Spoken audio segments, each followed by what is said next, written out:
Viewer discretion is advised. Your fave will be criticized. That's Shan. That's Chris. And welcome to CCTV, the non-stop pop show. And today we are going to be discussing Twice's new single, Talk That Talk.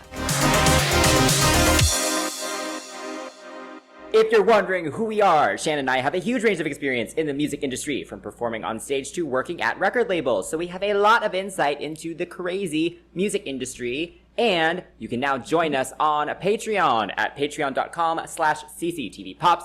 Shout out to our awesome crew members, Lisette, Lily, and Emily. All right, so we're doing another Twice episode. The last one we did was for Nayeon's solo. The group is back. The group is back. So, what do you think? Any new thoughts on Twice? You know what? I'm glad that they signed. I heard that they didn't really discuss if they would all renew together. So when they all found out, it was like, oh my God, you decided to stay too? That I'm not sure can't be how right. that is. Yeah. That sounds like PR. Yeah, like it was a blind agreement. But yeah, no, I'm glad for a full 9 comeback. I mean, I'm happy to really listen to them, and after going to their concert, I appreciate them even more because they killed it. And after listening to their Hubeis, Nmix, and Itzy with their subpar tracks, I needed a palate cleanser. So yeah. What about you? Nice. Yes, I'm definitely a much bigger fan than I think the last time we did. We did the feels, right, for the group, with the group episodes. But yeah, I agree. Seeing them live has really helped. And doing our Pop 101 episode as well helped because that forced me to kind of go through their whole discography, which if you haven't listened to that, definitely go do that. But yeah, I'm excited that they're back. I'm pleasantly surprised that they all decided to renew. So yeah, this is like the new phase. So it's exciting for sure. Yeah, indeed. So let's get into it and find out if Talk That Talk is a bop or a flop. This is It Boppin? Here, we listen to the song and discuss the production, lyrics, video, and everything in between. So let's find out, is it a bop or a flop? Talk That Talk was produced by Class 1, Danke from La La La Studio, and Machi from MRCH. I'm not gonna lie to you, that last one I've never seen, and I think it's either Machi or MRCH. Like they're the same. Yeah, but maybe they took the vowels out, like Marcha. I don't know, Marcha. Oh yeah, maybe. But anyway, these people. Good for seem you. to have Yes, I think. Yeah, I did try and look up that person's profile. There wasn't that much. So congrats on getting a writing credit on a Twice single for sure. Yeah. Oh, so seriously. And guys, we usually do have the names and the songs that they worked on. We're really good about that. But Marchy, tough to find. But yeah, getting right into that track, what do you think of the production? Very pretty, very sparkly. That was kind of the word that comes to mind with it. Yeah, I think it's good. There's a nice balance of synths. I like the constant bass thump. There's nothing like super groundbreaking or any like extremely cool moments, but it's pretty. So that fits, I guess, Twice's image, right? I think my favorite part of the production is that bass guitar that takes over for the second verse. Oh yeah. Because it's cool. It's not just like a standard bass riff. Like it feels almost like a freestyle of a bass. Oh yeah. Okay. So I really enjoy that, and that's the only thing that really stood out as an element of the production. But yeah, what did you think? I feel like the bass line in the beginning, the first verse, is different from the second verse's bass line, and as the song carries on, which I appreciate.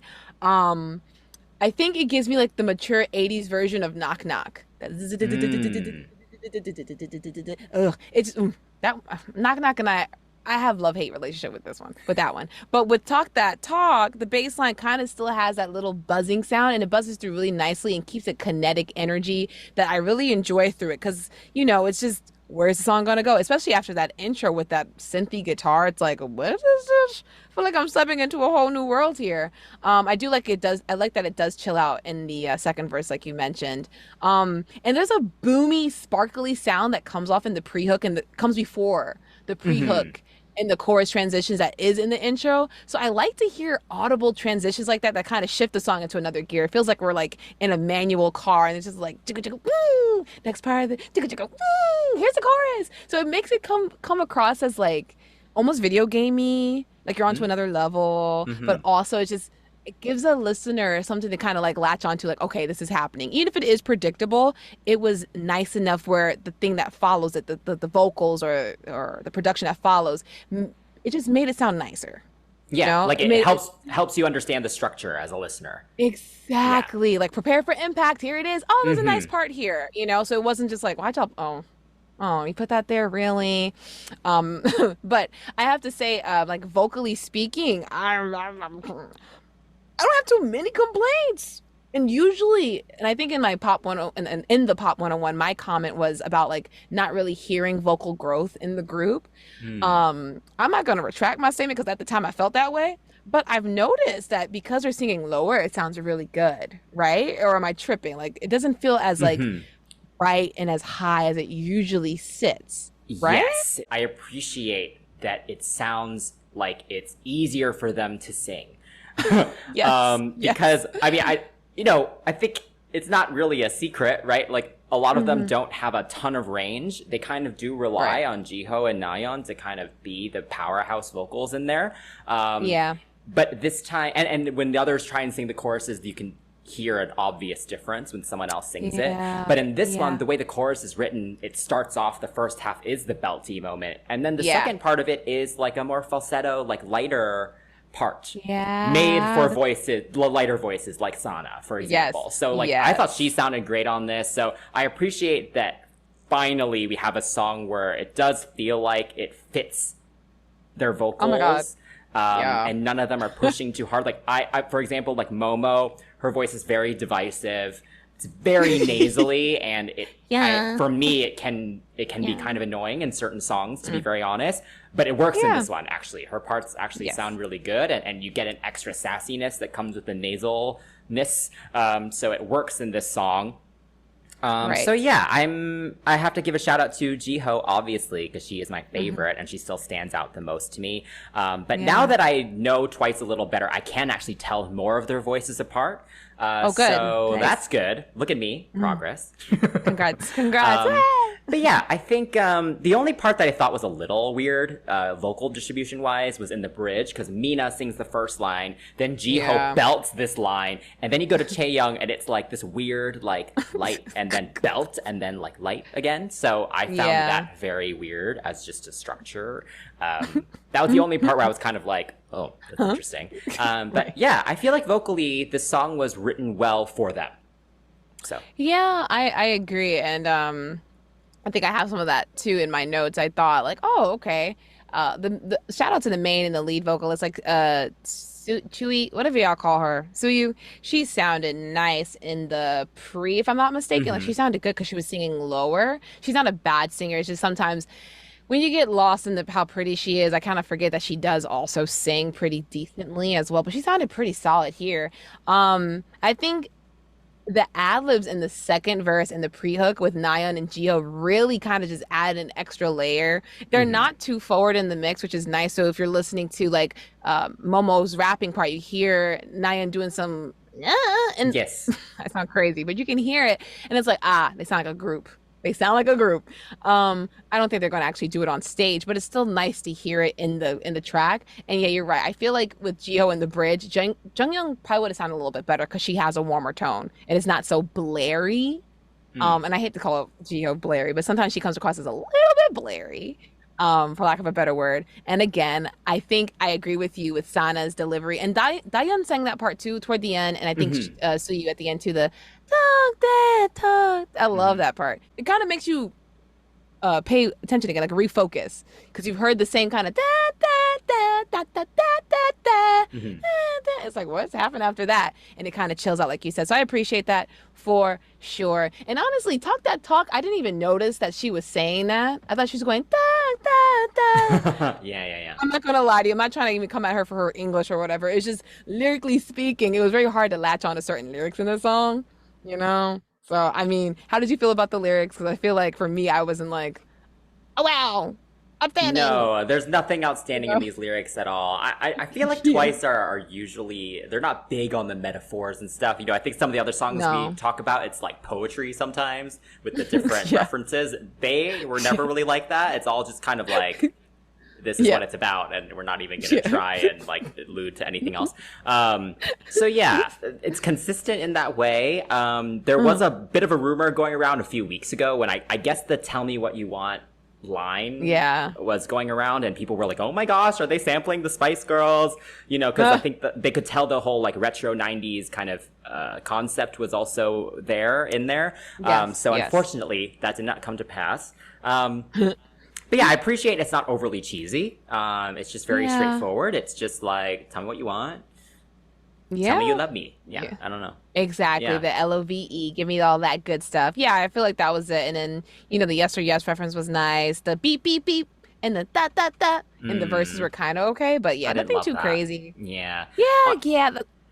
Things like that make it kind of like babyish a little bit at points. Yeah, also, it's just not memorable for me. For some reason, like, only the chorus really stands out for me in this song. I think the second verse was a little more interesting because you do have the more dynamic, like, rapping plus chanting plus singing plus the ad-libs. But even then, I can't sing any of it back to you. I can really only sing the chorus back to you. So the chorus back, yeah, this isn't my favorite song of theirs, but I think the chorus is strong enough that it elevates the whole thing. So, you know what? I agree. I think there's no, like, little moments like a TT, like, ooh. I'm not TT or likey or something like that. You're so right. Like, okay. But you know what really did catch maybe not my ears, my eyes, was the video. The video had so much going on. Like, oh my God. I feel like they were just throwing every single decade that has been in vogue, if you will, that's been trending since about 2020. Oh my God, you had the 80s, you had the 90s, you had Y2K, even had a little bit of an apocalyptic cottagecore thing going on. It's interesting because it got the 80s sound-ish and the graphics and some ish. Major-ish. Yeah. Major-ish. And then the graphics were very like 80s video game, very Player One. What else did I see in the video? I was just like, oh my God, this is not aligning pretty like well at all. Like you had 80s kind of graphics and you had like DDR arrows and there's a lot going on. And then you had like a little cyber girl like Y2K moment. And there were international spies looking for a kitty cat. There was a floppy disk going around. It was a lot going on in this video. And I'm thinking maybe they're planning a coup, Like there's data on this floppy disk that they keep flinging about, and then they're just trying to fight the cat, the evil kitty cat. Yeah, things like that. I'm just like, this feels like a Doja Cat meets like. Have you seen the Doja Cat video for Get Into It, where she was legit gonna fight someone for a cat? That's what it felt like a little bit. Which is nothing wrong with it, but it just reminds me of the video in that sense. Yeah. So my only takeaway from the video is that they look amazing. And I feel like that's, they look great, and I'm sure they appreciate that, but I assume there's probably a larger concept there that I unfortunately am not really understanding. Because I'm a 90s kid, right? So I love all the retro references that people are using now, but I don't really understand it for this song because it's not particularly retro. So I just don't really see how that connection was made. And I was getting like them in a video game, like as either as spies or like assassins or something. But honestly, it just kind of like all the different scenes. I just don't really know what the point of them all were, other than for them to look really good. Yeah, that was about it. Like there were some scenes where it did feel like a video game. Like for example, Junghyun in the cave thing, and then she like enters the code, and then the doors open, and she looked amazing in the fake sunlight. Like. That was like, okay, it's like a video game. But then there were other scenes where they're just like, I'm standing in a room like with a motorcycle. And it's like, okay. Like you look great. Again, you look great, but like I don't get it. Right. So where's the connection? Yeah, I will say it's interesting. I think I've said this before. I forget if I've said it on this episode or on this show, but there's definitely like a group of them that are more fierce, and then there's a group of them that's just more pretty, right?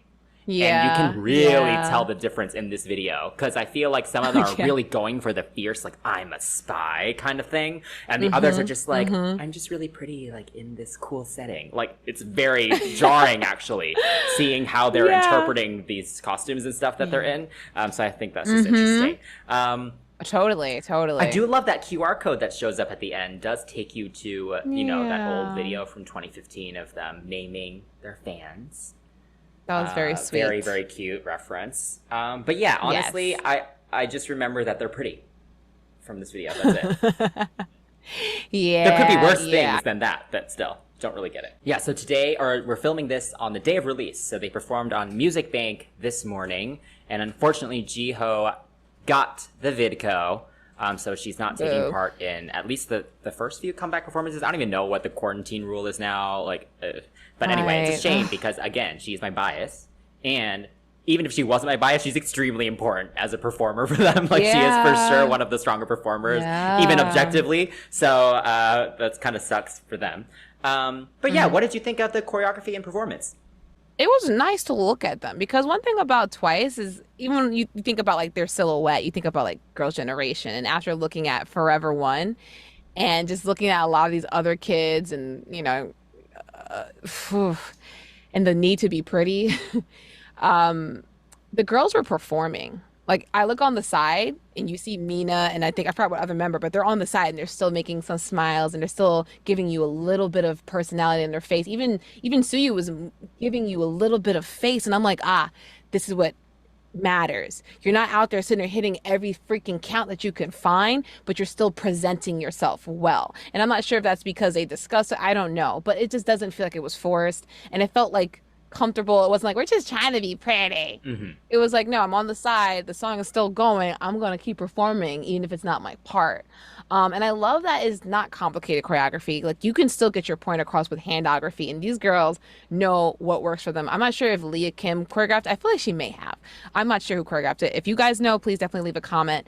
But yes, whoever they work with has figured out what works for them. They have clean hands, clean lines, and you can look at it and actually really appreciate it and say, you know what? They did what they needed to do without doing all this other crazy stuff. And you're just why? And nothing was too awkward, but it is quite fast. When I look at pop, that choreography looks easy, but it's when you have all those hands and these fingers involved, it turns into a whole other thing, especially those different rhythms and stuff. So kudos to them. I appreciate it. Is there anything that stood out to you about the choreography or didn't like? I agree. I think clean is the perfect word for this because it is deceptively hard. I was even just trying to learn the LOVE arms, right? It's doing that super fast is actually really tough, and to get your angles right and everything. So they have done a really good job of making choreo look easy. And I think that comes with them not ever trying to push the sharpness too much. They do tend to kind of smooth things out a little bit more. It's not extremely hard hitting, but by doing that, then they're able to stay super clean with each other, and all the angles are then perfect. So I really appreciate that. I like the point dance. I don't love certain parts of it. I think there's a little too much armography sometimes where it looks a little. It can get a little just kind of flaily a little bit. Kind of controlling, air traffic control. Yeah, especially in the bridge and stuff, when they're when they are in that kind of triangle formation and they are they do look like they're air controlling. Yes, yeah, exactly. And they've done that a lot in previous choreo as well. And yes, that's a very nice picture, but we've seen it before. They do use levels well. It's just kind of just more of the same though with that. So I think overall I enjoyed watching it. I look forward to more of the comeback performances. I hope they do the black and red costumes because those look great in the video. And I hope Jihyo comes back sooner than later as well. Me too. Me too, man. Oh God. But that brings us to the end. Not really the end, but our verdict. So what kind of rating would you give Talk That Talk? Yeah, so this doesn't even come close to I Can't Stop Me and some of the other songs I really like of theirs. So if those are the 10s of their discography, I will give this one an 8. How about you? Same. I was going to give it a 7.5, but then I was like, you know what, Shan, you like the damn song. Give it an 8. Yeah. So I do like the song. I will give it an 8. Yeah, I think it's going to grow on me. I think it's going to grow on me because I think, we've only had it for, it's 12 hours now. So, so I think as I watch them perform it more, as I actually do start remembering the verses and stuff, I think it'll grow on me. So, yeah. But yes, it is official. The song is a bippity, boppity, bop. So... what's next for Twice? They've signed their contracts. For how long? Do we know the term this time? Oh, I don't know, actually. Okay, but they've re-signed. All of them have re-signed, unlike Monster X. Oh, my God. But any hoodle doodle. My babies. I have to say, I'm excited. I want to see what's next, because at this point, NMIXX and ITZY are hitting some lows. And but most people would actually disagree with us on ITZY. Sneakers is doing so well. It's doing so well. Well, cannot wait to have a discussion about how K-pop infantilizes itself. I cannot wait. Oh my God, because I cannot with that song. Put my sneakers on. Stop. Just don't even think about lacing them. Don't even. No. And then hook, yeah, look at the movie. I'm waiting for a new song. Oh my God, they're about to come back. We need to do a review. We have to. We do. But yeah, what do you think? What do you hope is next for them? Oh, Jesus. What do you hope is next for them? Excuse me. Yeah, again, I'm pleasantly surprised that they all renewed, because I'm going to be honest, when we saw them live, there were a couple of them where I was like, they do not look like they are enjoying this. Like, yes, they were like, happy talking to, like, interacting with the fans, but then when they were actually performing, it just felt kind of glazed over a little bit. So yeah, I'm glad that they have decided to stay together. It sounds like from the interviews and stuff that they've been doing that they have more creative control with music now. They wrote a lot of the songs on the mini album, which is awesome. So I love that, and it will be exciting to hear what they actually want, to sound like as a group. But honestly, I'm ready for the subunits. I'm ready for more solo stuff. I thought Nayeon's solo was a great start, and I'm just really curious what the rest of them want to do, even outside of music as well. None of them have really gotten the opportunity to explore on their own. And I actually think when a group is at this more senior stage, I guess, that they actually having a group separate and explore and grow on their own and then coming back together really does make them stronger, both musically and as performers and everything else in between that. So yeah, I'm just ready for them to branch out and just explore on their own, actually more than the group stuff. Yeah, I think it's time, just kind of have that JYP budget behind them, of course. But yes, or maybe ones out there, if you're like kind of like a halfway in, halfway out kind of person. What do you all think about this track? Let us know your thoughts in the comments below, or message us at CCTV Pops on all social media. And you can also join us on Patreon, because we'd love to hear all your thoughts, and you can also help us decide our next episode topics, and you probably get a chance to meet us like lovely Lily did. So please give us a like, subscribe to our channel, and hit that notification bell. As for our listeners, give us a rating and a review on your podcast platform of choice, and we love y'all there on the podcast. All right, we love y'all. Until next time, that's Chris. That's Shan. And we are CCTV.